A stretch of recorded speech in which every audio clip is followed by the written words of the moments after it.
اللهم صل وسلم وبارك على سيدنا محمد وعلى آله وصحبه أجمعين. السلام عليكم ورحمة الله وبركاته. حبايبي اخواتي ومتابعيني متابعين مطبخ ماما نوجة، يا رب تكونوا بخير. النهارده بقى طبعا انا زي ما انتم شايفين كده قاعده كده عامله شبه الحاجه ستوته وانا قاعده في المطبخ. كان الساعه 1 بالليل كده تقريبا. حطيت الترابيزه والكرسي وقلت اقعد بقى اعمل لهم تورتايه بمناسبه عيد ميلاد لافلي حفيدتي، ربنا يا رب يبارك في عمرها هي واختها. فطبعا قالت لي انا عايزاكي انتي اللي تعملي لي تورتايه، وطلبت مني كده لون معين، قلت لها حاضر من عينيا. فقعدت كده واحده واحده كده في المطبخ زي ما انتم شايفين كده، حطيت الترابيزه والحاجه قدامي وقعدت بقى اعمل، وانا مبسوطه كده وفرحانه ان انا هبسطها واعمل لها الحاجه اللي هي حباها بايدي. يعني كان ممكن اشتري لها التورتيه، بس قلت لا، انا هعمل التورتيه بايدي كده واطلعها بحب زي ما قلت لكم قبل كده. نعمل الحاجه بحب عشان تطلع جميله وتبقى ممتعه بالنسبه لك وترضي كل اللي حواليكي وان شاء الله يعني الحاجه بتطلع في النهايه جميله جدا طالما انت عاملاها بحب. نسمي الله ونقول بسم الله والصلاه والسلام على رسول الله. انا هنا نزلت زي ما انتم شايفين كده في الطبق بست بيضات وشويه ملح صغيرين ومعلقه خل، وهبتدي بقى اضرب فيها كده زي ما انتم شايفين لمده حوالي يعني ما تقلش عن 8 دقايق.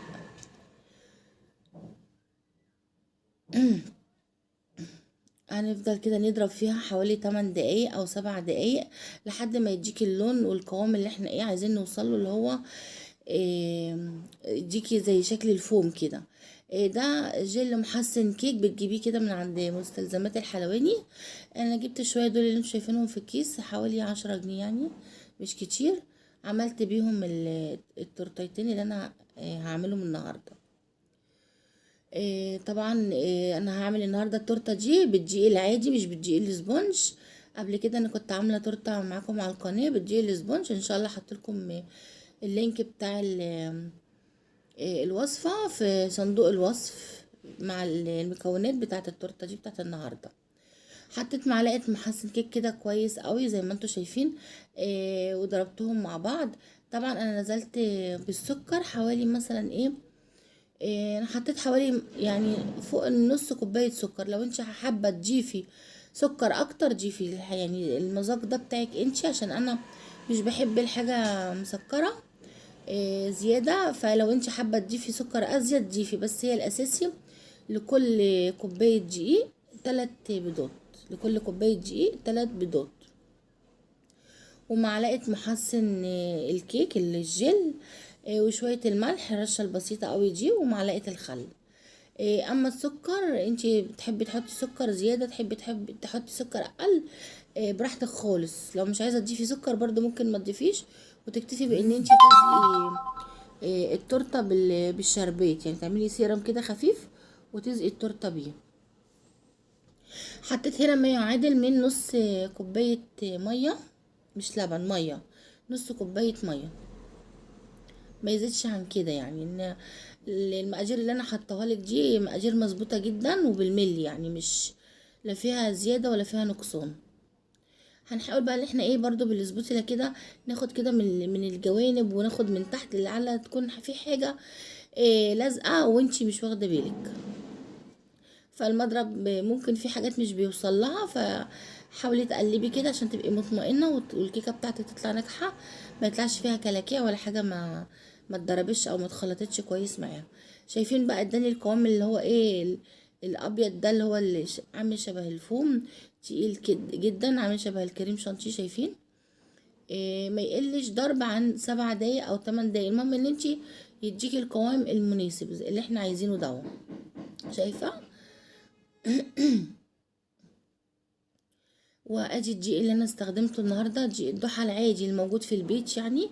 إيه، طلعت جميله جدا والله. والدقيق الاسبونج بقى معدي ال40 جنيه الكيلو.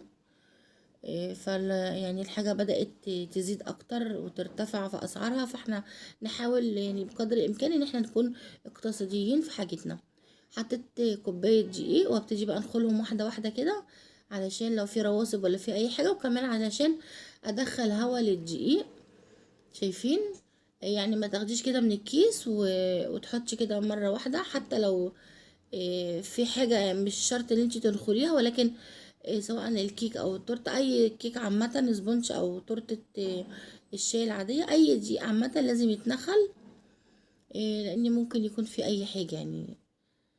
انا في التورته التانية وانا بنخل كده لقيت حشرة، مع ان الكيس مقفول ومتغلف وجاي من الشركة، والله لقيت فيه حشرة بتمشي.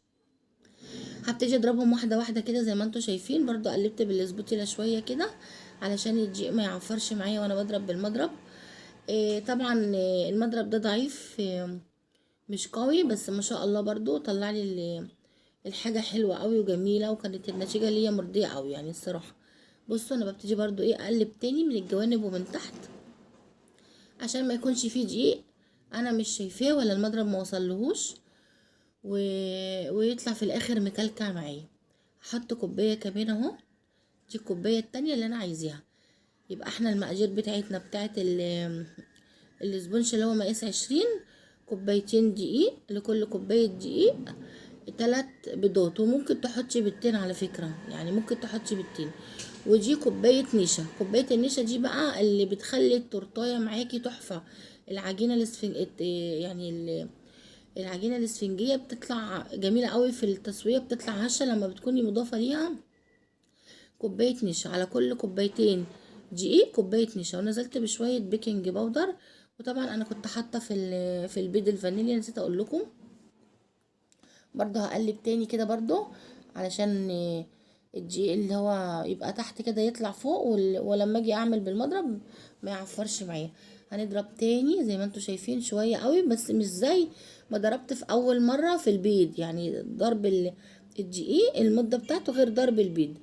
انا جبت بقى الاسبونشه بتاعتي، القالب بتاعي اللي انا هعمل فيه هسوي فيه، دهنته كده بالزبده ورشيت فيه شويه دقيق. مش شرط ان انت تحطي ورق زبده، انا حطيت قبل كده ورق زبده في الفيديو القديم. وكنت خايفه ان يطلع معايا مش لازق، فما لقيتش ورق زبده، فقلت ليه انا ما احطش شويه ادهن زبده واغلفه كده، اعمل له كفر بالدقيق، وطلع جميل. وهتشوف في الاخر ما كانش لازق وكان طلع في منتهى الجميل. هنا بقى ده الاسبونج مقاس 20، هنبتدي بقى نفضي كده ونساوي. وتقدري تعملي لو عندك حل على فكرة، يعني مش شرط ان انتي تروحي تشتري سبونج عشان تعملي فيه، ممكن في اي حلة بس تكون مقاس 20. المقادير دي تمشي عليها اللي انا قلتلك عليها، اللي هما كوبايتين الدقيق عليهم 3 بيضات، تقدري تعملي بيهم كل مقاسات التورته تزوديها بقى. يعني لو 30 مثلا زي ما انا هعمل دلوقتي، هزود لكل برضو كوبايه دقيق 3 بيضات او بيضتين لو حابه. لو حابه تحطي بيضتين حطي نفس اللي انا حطيته، دول 12 بيضه، شويه ملح ومعلقه خل وشويه الفانيليا.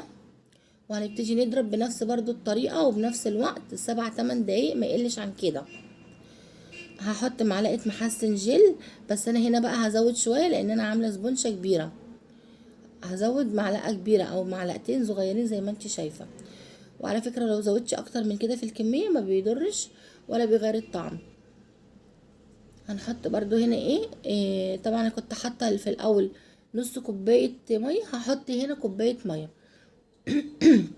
انا بعتذر عن صوتي، حاسه كده ان داخل عليا دور برد فمغير صوتي شويه. هبتدي برضو اضرب تاني واحده واحده كده.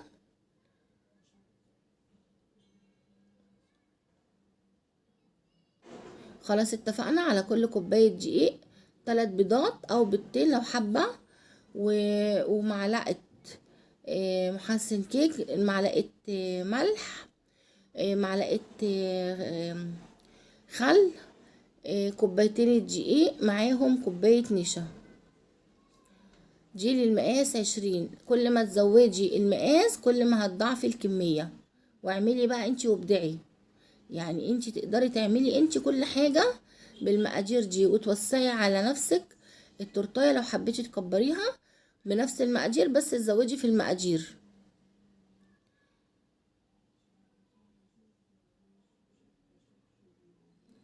زي ما عملنا برضو في المره الاولانيه، هناخد برضو كده من الجوانب كده عشان ما تكونش في حاجه لازقه وما تكونش شايفاها وتلزق معايا في التسويه وتطلع معجنه او تطلع فيها حاجه مكلكعه. خدي بالك من الحته دي. طبعا دي اخطاء انا كنت بقع فيها في الاول، فحبيت ان انا برضو اعرفكم اخطاء انا اتعلمت منها، مش عايزاكم تقعوا فيها. عايزاكي بقى لو اول مره تشوفيني يا ريت تشرفيني وتدعميني وتشتركي في القناه وتفعلي زر الجرس على الكل عشان يوصلك مني كل جديد. ولو انتي مشتركة متنسيش تدعميني بلايك عشان انتوا بتنسوا اللايكات، وتدعميني بكومنت حلو ودعوة كده ولك المثل، وربنا يا رب يجمعكم على الخير دائما وابدا. اعملي الحاجة، ما تكسليش، ما تشتريش من بره. انتي تقدري تعملي كل حاجة في البيت احسن من اللي انتي بتجيبيه من حلواني. والله اللي تتعلم تورته وتعملها صدقيني يعني ما بتحبش انها تشتريها تاني من بره، لانها بتحس ان هي الحاجه اللي هي عاملاها في بايديها في البيت بنظافه، بتحس بالفرق وبتتحكمي في السكر اللي انت عاوزاه. يعني انا لو زوجي جاب تورتايه انا ما بحبش اكل منها، بحس ان سكرها كتير قوي ومش حاسه بطعم الكيك ولا طعم الحاجه. الله المستعان يعني. فالحاجه انت اعمليها بايدك وبتبقى باقل التكلفه وانضف، وحاجه يعني فرحتي بيها ولادك ان انت عملتيها بايدك. وخصوصا بقى لما تطلع الحاجة في الاخر النتيجة بتاعتها مرضية، بتبقي سعيدة جدا ان انت عملتي حاجة وابهرتي اللي حواليكي بيها. طبعا احنا دخلناها الفرن على درجة حرارة 180، واول ما تطلع وهي سخنة بنغطيها كده وبنسيبها على الرخامة، بنغطيها بفوطة وهي سخنة بالحلة بتاعتها ونسيبها لتاني يوم. طبعا انا كده بيتها لتاني يوم. هنيجي بقى نفضيها كده مع بعض.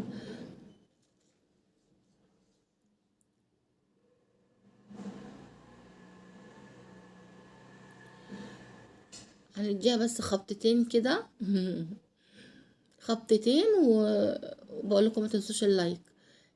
وفي الاخر بقى بصوا طلعت ما لا لازقه ولا اي حاجه، ومن غير ما حطيت ورق الزبده.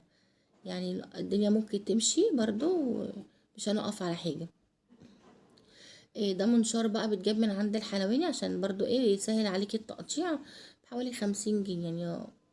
جيبيه كده وحطيه عندك في البيت، وهتلاقيه كده في اي وقت هتحبي تقطعي بيه سبونش هتلاقيه موجود معاكي. بيبقى اسهل بالنسبه لك عشان انت لسه مبتدئه، فبيبقى اسهل بالنسبه لك من القطاع اللي هو السكينه المشرشره الطويله.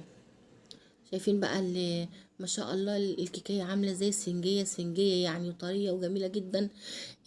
دي طريقه المعامل يا جماعه، واحسن والله كمان.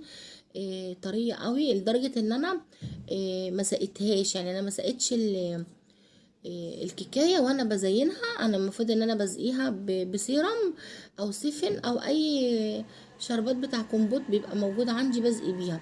انا ما زقيتهاش، اكتفيت بالصوص اللي انا حطيته من على الوش اللي كنت بزين بيه. من كتر ما هي كانت طريه وجميله كده وهشه، مش محتاجه ان انا ازقيها. طبعا تقدري تعمليها الكيكايه وتحضريها من قبلها كده باسبوع ولا حاجه، وتلفيها كده بكيس وتشيلها في الفريزر وتطلعيها في اي وقت تزيني بيها. شايفين عامله ازاي جميله كده وهشه، ومن جوه كده اسفنجيه. بصوا عامله ازاي. ليه بقى؟ لان احنا ضربناها كويس قوي، خفقناها حلو قوي، خفقنا البيض والحاجات اللي انا كنت بقلبها بجيبها من الجوانب ومن تحت بالسبوتشيلا، ما سبتش فيها حاجه. دي التانية بقى اللي هي المقاس 30. برضو ان انا ببتدي بقى اشيل بقى الزوايد والحاجات اللي هي اللي هي بتبقى بتديكي زفارة شوية كده، بتخلصي منها. بصوا ما شاء الله يعني اعملوها. المقادير دي مظبوطة قوي. بصوا طريقة قوي ازاي ما شاء الله، مش محتاجة ان انا ازقيها. مع اني يعني انا لو كنت زقيتها برضو كانت هتبقى جميلة واطرى من كده، بس انا يعني اكتفيت بكده الصراحة. السكر اللي انا حطيته ده يا جماعه عشان برضو المصداقيه. مش مسكره. الناس اللي بتحب الحاجه مسكره تزود مقادير السكر زي ما هي عايزه، كل واحد وذوقه. ويعني في ناس بتحب الحاجه مسكره قوي، وفي ناس بتحب الحاجه وسط. انا حطيت نص كيلو معذره، نص كوبايه لكل كوبايتين دقيق. تقدري تحطي كوبايه او كوبايه ونص حسب ما انت حابه. انا كده ايه خلاص كده جهزتهم. دول اللي هم اللي هي 30 مقاس 30. طلعت معايا 5 طبقات كده زي ما انتوا شايفين. وزي ما قلتلك خدي المقادير البسيطة وزودي انت ايه الكمية، يعني الكوبايتين تخليهم 4 تخليهم 6 على حسب ما انت عارفة. يعني عينك هي اللي تقدر على حسب ما القالب بتاعك ياخد. طبعا انا هنا ايه زي ما قلت لكم انا ما سقتش بالشربات. عندي هنا صوص فراولة كان خفيف يعني اكتفيت اللي انا سقيت بيه. وده موس فراولة بيتجاب من عند محلات مستلزمات الحلواني. زي الكريم شانتيه كده برضو بتحطي على كل كوباية كوباية منها كوباية لبن ساقعة. وبتضربيها بالمضرب كويس قوي زي ما بتعملي الكريم شانتيه. انا طبعا مرضتش يعني اطول عليكم في الفيديو. هحط لكم برضو لينك الفيديو اللي عامله فيه قبل كده نفس الخطوات هتشوفوها وان شاء الله هتلاقيها فيه. طبعا هي مش صعبة، هي كوباية منه على كوباية لبن متلجة بتضربيها برضو لحد ما بيديك القوام زي الكريم شانتيه بالظبط. وده برضو صوص الفراولة برضو زائد بيه كده من فوق بديل لقيته خفيف. المفروض هو يبقى يعني فيه كتل كده زي المربى، بس انا لقيته خفيف قوي فقلت بلاش ان انا احط سيرم او احط سيفن. لا انا سقيت بيه وكان حلو قوي. وكده كده التورتيه كانت طريه قوي مش محتاجه ان انا اسقيها اي سوائل عشان تطريها معايا. حطي بقى زي ما انت عايزه حطي هو الاول. بعدين تحطي الموس او تحطي الكريم شانتيه لو انت حابه. بصوا يا جماعه التزيين بتاعكم ده ذوقكم انتوا واعملوا اللي انتوا عايزين تعملوه. يعني ما تتأيديش بحد وما تبصيش مثلا الفيديوهات اللي بتشوفيها حد بيزين التورته بيحط كميه قد كده. لا لا لا، انت تقدري تعملي الحاجه باقل التكلفة بأقل المقادير وتطلع في الآخر حاجة جميلة أحلى من اللي بتشوفيها وأحلى من اللي بتجيبها من بره. اعملي انتي باللي انتي حاساه. الحاجة دي إحساس بتطلعي اللي جواكي في الحاجة. أنا قلت لكم قبل كده حبوا الحاجة هتحبي ان انتي تعملي وتحبي ان انتي يعني تبدعي. بصي بقى انا بعد ما عملت حشيتها زي ما قلت لكم كده، حطيتها في كيس وغطيتها ودخلتها التلاجة لمدة ساعة عشان اقدر ان انا بقى ايه اقطع الزوايد اللي انا فيها وتبقى هي تستريح شوية ايه مع الحشو اللي انا حشيته في النص. بصوا المفروض ان انا ما كنتش حطيت الطبقة، يعني الطبقة الاخيرة دي المفروض ان انا ما كنتش حطيت لها اي حاجة يعني صوص لانها بتحط عليها الكريم شانتيه. بس انا عشان مش زقياها حاجة حطيت من على الوش وده مش هيضر في حاجة يعني. هبتدي بقى ان انا اشيل الزوايد. ده الكريم شانتيه بقى اللي انا عملته برضو زي ما قلت لكم كوبايه من كل كوبايه كريم شانتيه عليها كوبايه لبن مثلجه وبتتضرب في بالمضرب لحد ما يديكي القوام اللي انت عايزاه وتحسي ان هو بيشكل معاكي روزيتات. كل ده هتشوفيه في اللينك اللي انا هسيبه في صندوق الوصف. اللون ده بقى طبعا حطيت عليه كده ايه لون موف كده. حطيت حوالي 3 نقط كده. انا كنت بسأل لافلي حفيدتي على اللون اللي هي عايزاه فكانت وانا بضيف النقط كده كانت بتقولي كفايه انا عايزه اللون ده. طبعا اللون ده بناء يعني على رغبتها هي واللي هي حباه انا عملته لها وربنا يسعدها يا رب وتعيش كده ونعمل لها وهي واختها يا رب كده وخالاتها وافرح بيهم وتفرحوا بولادكم يا رب وتفرحوا كل اللي حواليكم. طبعا انتي شايفه الحاجه بقى. بصي ما تخافيش بقى ما تقوليش بقى لا هي معوجه هي انا حاسه ان هي مش لا لا. كل ده بيتظبط معاكي في وانتي بتغلفيها او بتجلسيها كده بيتظبط معاكي. هنبتدي بقى طبعا اللون برضو اللي انتوا حابينه اعملوا. بس هي في الاخر والله طلعت جميله جدا وطعمها لذيذ قوي واللون كان مبهر قوي لكل اللي شافوها. يعني هنا الاضاءه مش جايبه لون بالظبط بس هي كانت جميله قوي وكان اللون بالنسبه لهم كان لون يعني مختلف. يعني كل اللي شافها كان مش مصدق ان تورتايه ممكن تطلع بالجمال ده. وكله كان بيفكرني اللي انا يعني جايباها من شاريها من بره او حد عملها لي من بره. والله انا في حد قال لي انتي خليتينا بعد ما شفنا التورته سديتي نفسنا ان احنا نشتري تورته من بره. اعملي وابدعي والحاجه هتطلع معاكي جميله كفايه اللي انت هتفرحي بيها. طبعا احنا بنجلسها باي سكريبر. لو ما عندكيش ممكن تجيبي جلاد اللي هو بتاع السكتش دوا، وتقطعيه وتغسليه وتعملي بيه، او اي مسطره من بتاعه الولاد. طبعا انا بقى مش هعمل روزيتات والكلام ده، لا انا جبت السكريبر بتاعي زي ما انتم شايفين كده، حته كده من الجنب عامله شبه المشط. هبتدي بقى ان انا اعمل بيها كده ضلوع كده، شكلها كان حلو قوي والله، كانت جميله. طبعا انا حتى البوردر اللي حاطاه تحتيها ده، انت ممكن تحطي لو عندك سرفيز مدور تقدري تعمليه.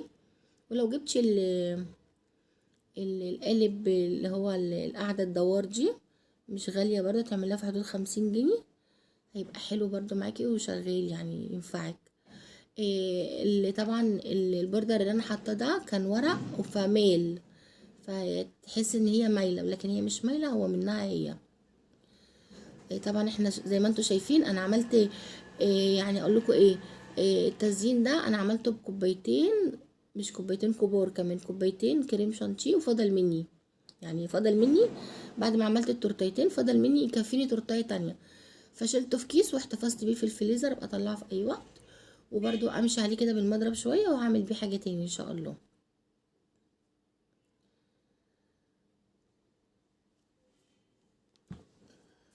شايفين جميله جدا.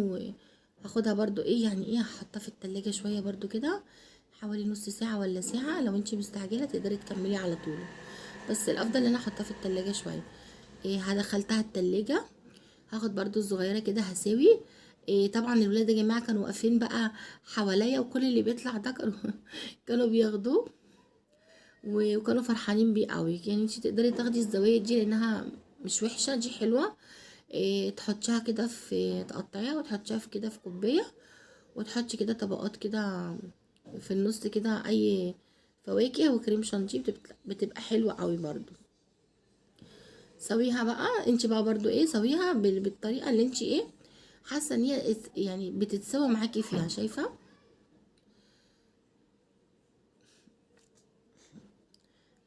المفروض ان انا هنا كنت حطيت دعامات عشان دي تورته متصله ما تسقطش، لكن هي ما شاء الله كانت ماسكه نفسها وما سقطتش، وفي نفس الوقت انا مش رايحه بيها بعيد، هي كده كده في البيت يعني. فلو انت هتروحي بيها بعيد او تحركيها في مشوار، حطي دعامات. الدعامات دي بتتباع عند مستلزمات الحلواني، اللي هي بنشوي بيها الفراخ، او بنشوي بيها اللحمه. عامله شبه عصيان الشيش طاووق كده، في منها الخشب وفي منها البلاستيك، تقدري تحطيها كده من تحت وتحطي التانية فوقيها.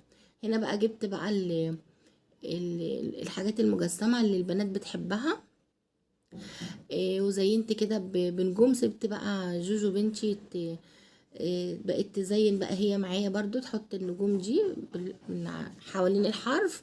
وجبت الفرمالسي الالوان، بقيت ارش كده. طبعا تقدري تعملي باي حاجه انت حبيها، الحاجه دي يعني حوالي 15 جنيه، الفرمالسل والنجوم دي. ما اتكلفتش، وطلعت في النهايه جميله جدا. واعملوا وجربوا واعملي الحاجه زي ما انت حابه، ويا رب كده يعني تبسطي الجميع. واشوفكم في وصفه جديده، والسلام عليكم ورحمه الله وبركاته. متنسوش اللايك.